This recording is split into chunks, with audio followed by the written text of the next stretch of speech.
Welcome back to our channel, and thank you for tuning in and thank you for supporting us.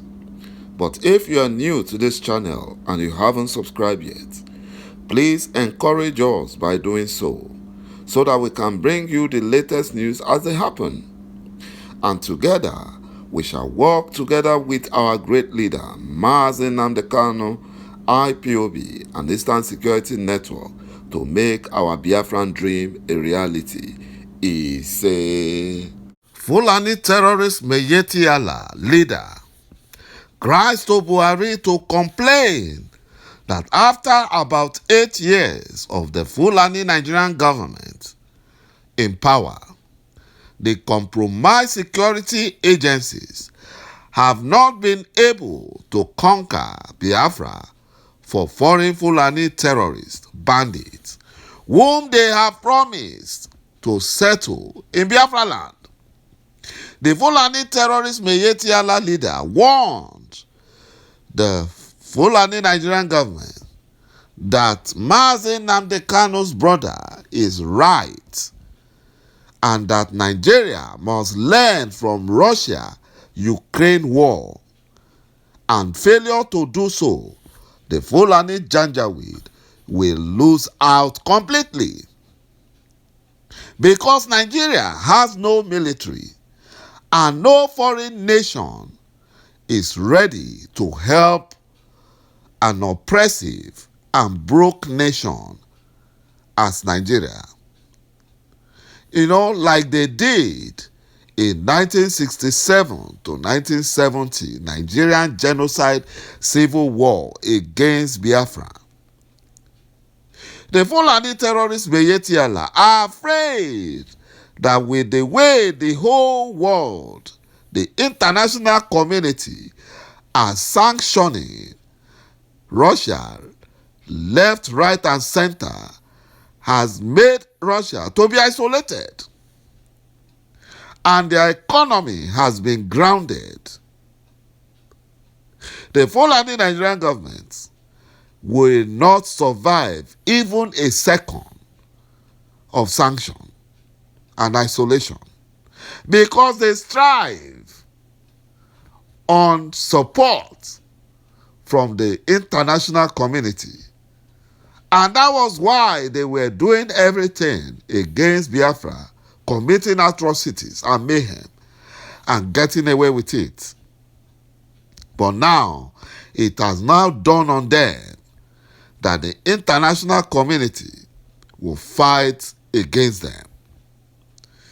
And that is why the Fulani terrorist MIYETTI leader said that MIYETTI's brother is right, that they must learn from the Ukraine-Russia war. They must learn. But we know the Fulani terrorists, the Fulani Janjaweed, they don't learn anything. They all have cow brains. They don't learn. The Fulani terrorist MIYETTI warned Malami not to add innocent mortals to the already huge problem Malami has put the Fulani Nigerian government into after helping the Fulani Nigerian government to kidnap MIYETTI in Kenya, because the Fulani Janjaweed cannot afford losing Biafra, because they depend on Biafra for the Fulani economy to grow. They depend on Biafra for everything, and they cannot let them go. Even though they hate Biafras, they can't let them go, because if Biafra leaves, Fulani is doomed. But Biafra must be free. The Fulani Janjaweed have to return back to the Sahel and Futajalon, where they came from. You cannot be oppressing, dominating, and killing the people you don't want to let go. You cannot. The Fulani Janjaweed cannot have their cake and or eat their cake and have it. They cannot. Biafra must go. According to reports, it says, learn from Russia-Ukraine war. Stop your aggression in Biafra land. MIYETTI Kano's brother warned Buhari's government.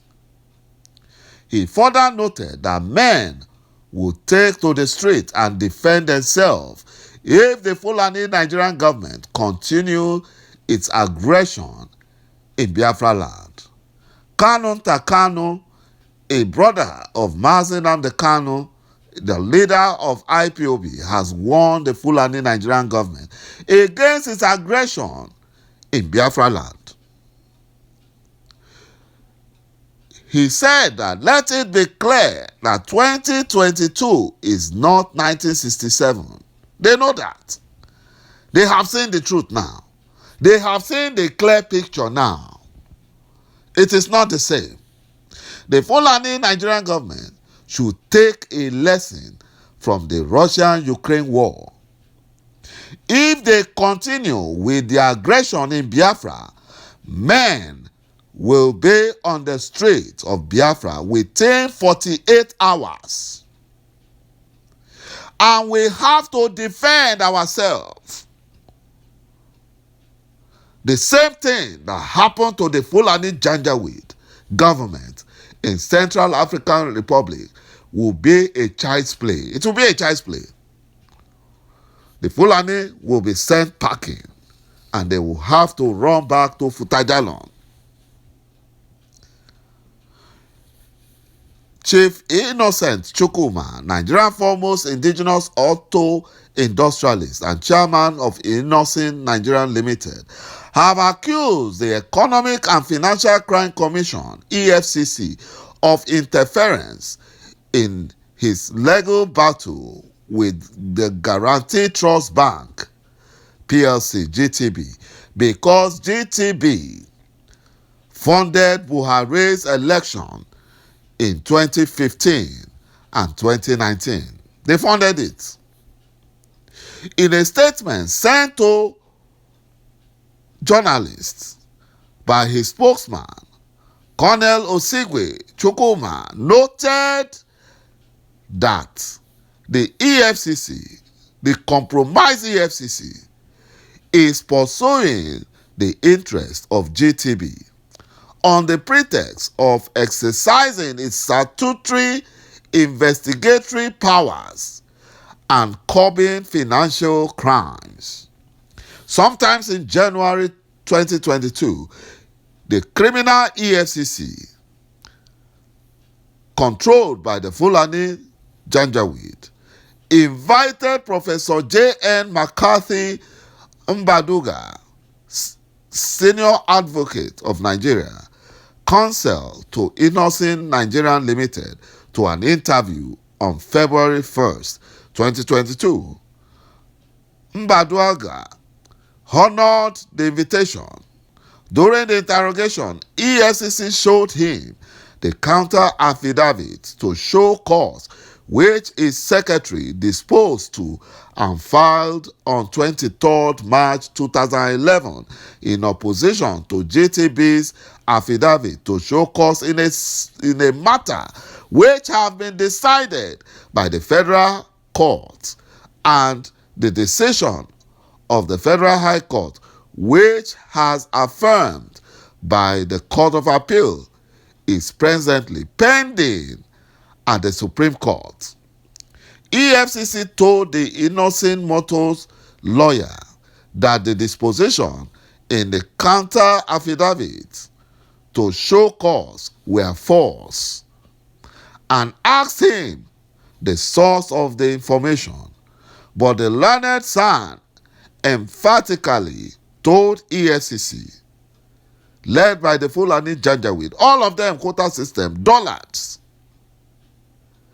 its personnel interviewing, embarrassing and humiliating innocent lawyer, that the dispositions are true,